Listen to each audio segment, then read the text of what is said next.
because Massachusetts means the state, another state in New York. But this was in my memory as I remembered as a child, the address. And he said when we were in Austria, we will send you an affidavit.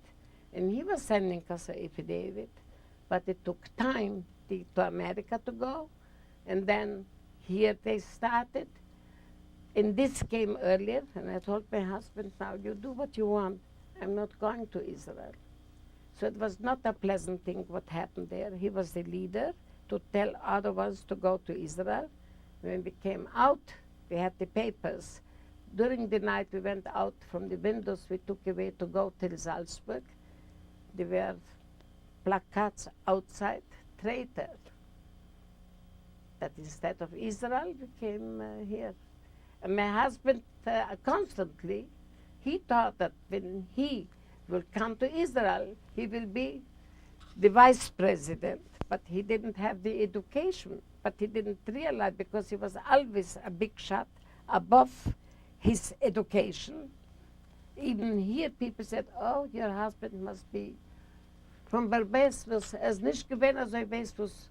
But till the last end, whoever knew him liked him, and he looked representable, elegant. He was here the vice president by the Bukowina Society, and by the Canadian outfitting where he worked. He was always the most elegant man in the tuxedo, with the always, when it was in style, the white shirts and then the red shirts, or the white shirts with frills. He was the first one to wear it.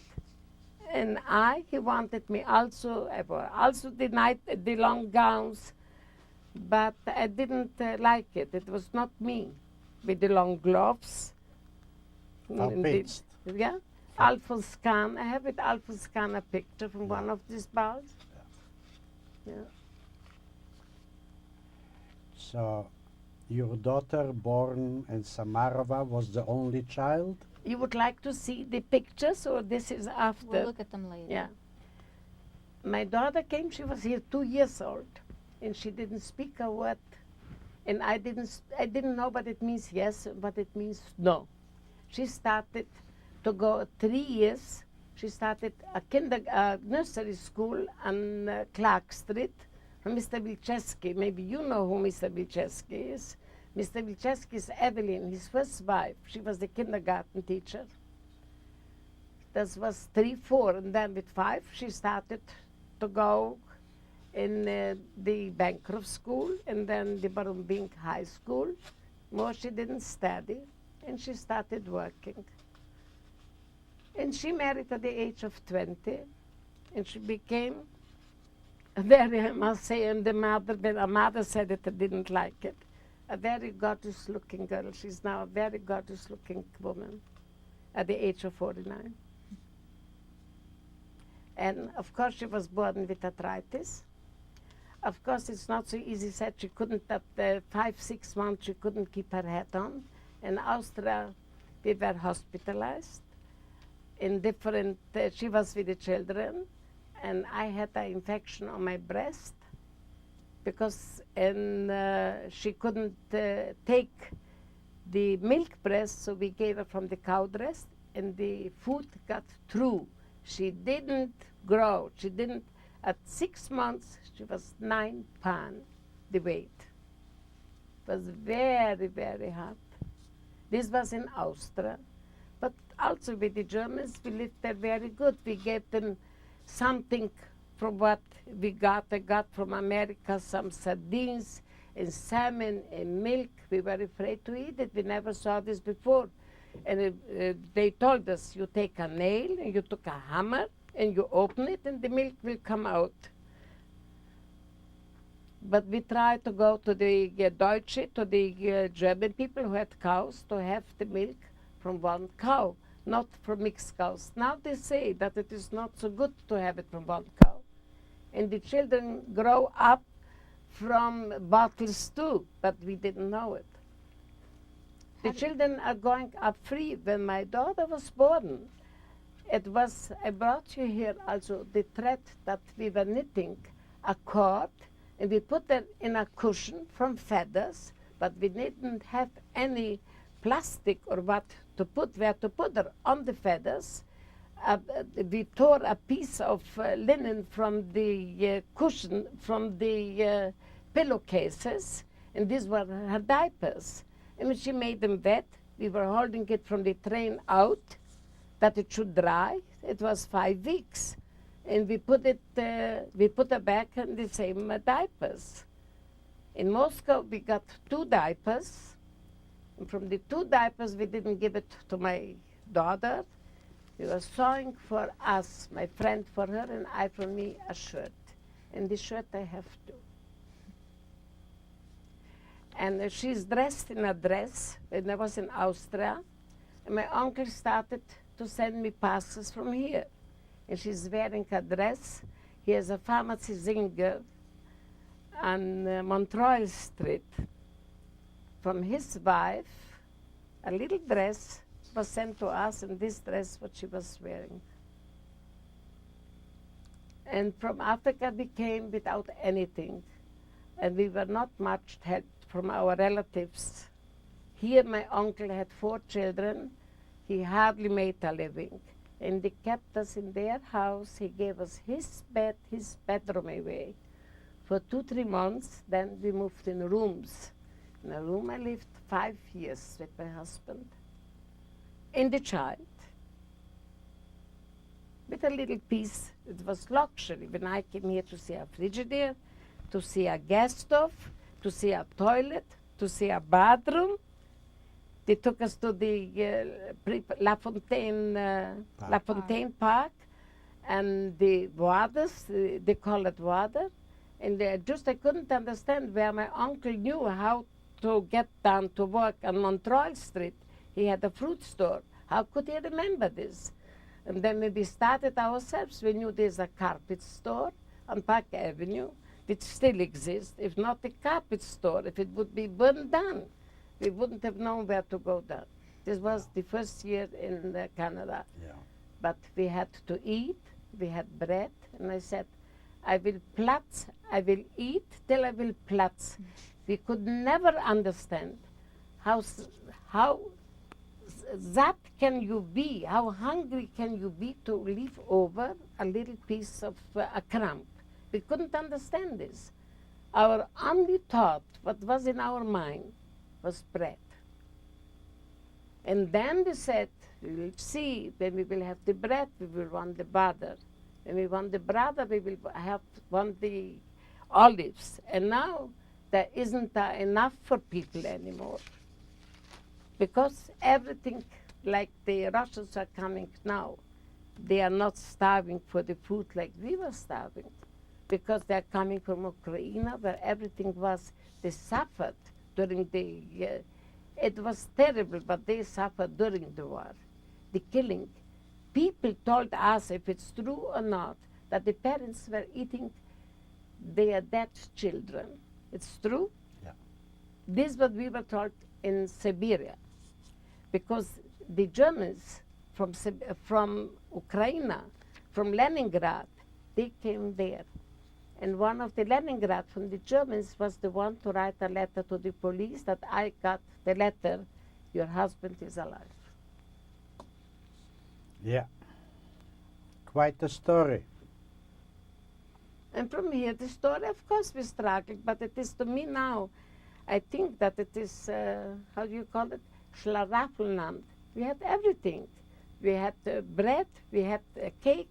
I paid 5 cents. I went to buy by Harris Bakery 2 Danish. And I was eating. And look what became out of me for the 120 pounds. Yeah. So now when I go to the doctor last week, he said, you know, Klara, if you would lose 100 pounds, he made it a joke because 100 pounds, I wouldn't like to be 100 pounds. Because it is just as bad not being able to eat as to eat. But I was eating and eat too much.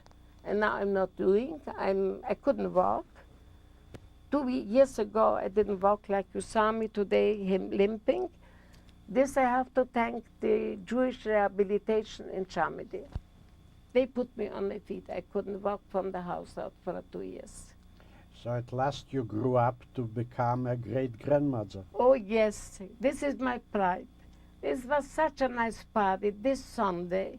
One of her she has three great grandmothers and two grandmothers, no, fathers. One became 80 years old, and I was invited. In the beginning, I felt very bad because she married into a rich family, but my granddaughter became over religious from. Our ways are a little apart, but I try the best, but sometimes you just can platz how religious they are. She wouldn't drink from my glass. I have in my house cups and cutlery, and this it become once in a while. I don't see her often. She's studied, she has her own mind. She was 1 year in Bar-Ilan, and there she became more religious. And then she went to visit in Jerusalem, a yeshiva, and she came back completely changed. She wouldn't drink a drop of water without saying a brucha.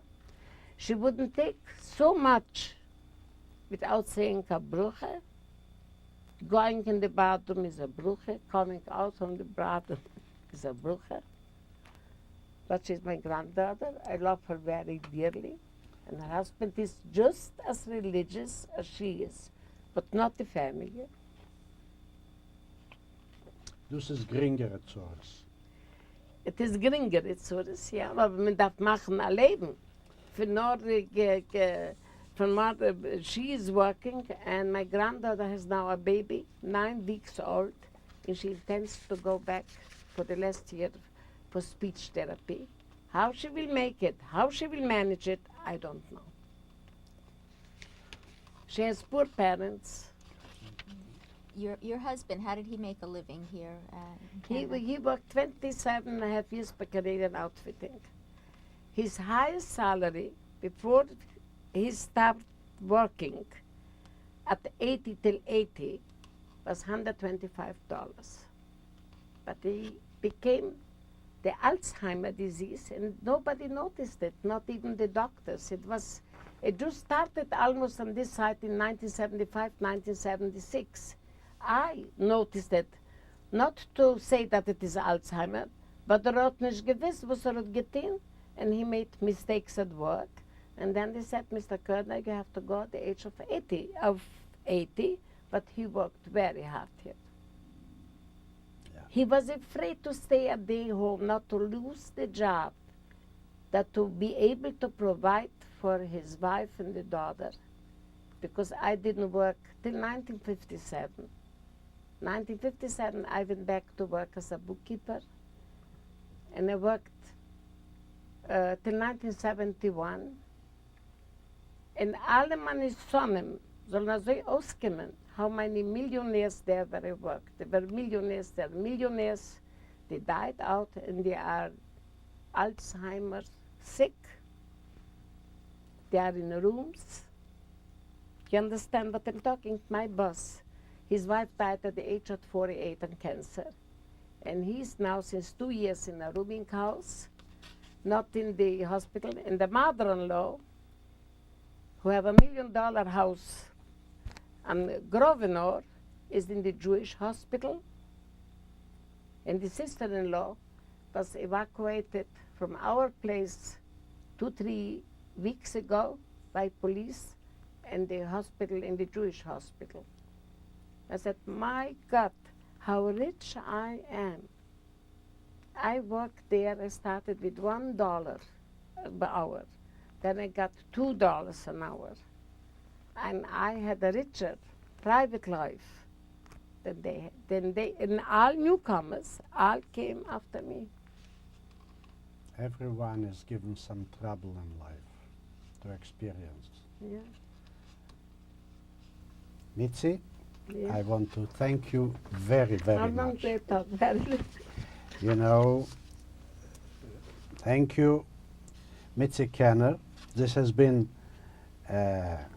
David Lisak and Sarah Tobin. Sarah Tobin Lily Tobin. interviewing Mitzi Kerner It's not Lily. about her experience during the Holocaust. This interview will be deposited in the archives of the Montreal Holocaust Memorial Center. Thank you very much. You're very welcome. Abi me lep to me ken dat zeilen. I'm very strong. You are. Yeah. You are.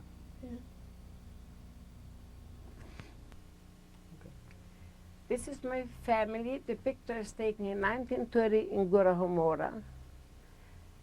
2 people are alive. The boy to the right on the picture, who is now 75 years old, and my auntie just got 88 years old. The third from the right. All the others are cousins, with whom we were always in correspondence here through all the years. I corresponded a lot with my family. Okay. This is a postcard from Gurahomora. It's written from my cousin that we were in correspondence. The house from the, no, how do you say it? The cultus, my God, they were Mayor, what is he, Mayor Drapeau. The city hall. The city hall, the city hall. Now this is the school, and then is the church, and after the church by the tree is our house where I lived till the age of 6, 7 years old.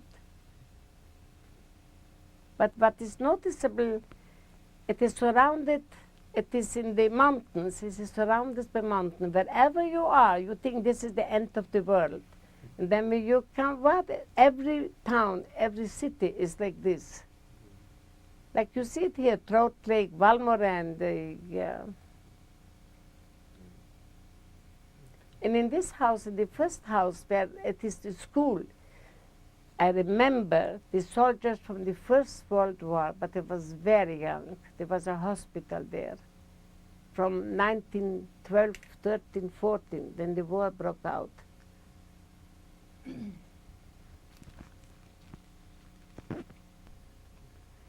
My mother is in the middle, holding a little dog. I'm to the left, and my auntie